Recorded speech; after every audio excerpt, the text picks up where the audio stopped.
இல்லைம்மா ஸ்டார்ட் பண்ணுங்க. கரெக்டாக அதுக்கு நேராக எழுதுங்க, சொல்லி எழுதுங்க. ஓகே. 8ல் எத்தனை முறை போகும்?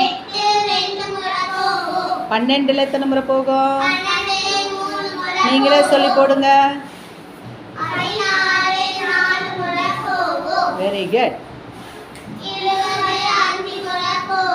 Very good, super. தலையெடு பூஜா, தலை பூஜா நகருமா, நகருமா பூஜா, அப்படி நவருமா. Very good. ஓகே, இப்போ நான் அங்கங்கே கேட்குறேன், சொல்லு பார்க்கலாம். 20ல் 4 எத்தனை முறை போகும்? சரி. 32ல் 4 எத்தனை முறை போகும்? Very good. 20ல் எத்தனை முறை போகும்? 28ல் ஓடுறா சமத்து குட்டிங்களுக்கு கிளாப்பா. சூப்பரா தொப்பி போட்டுக்கலாம்.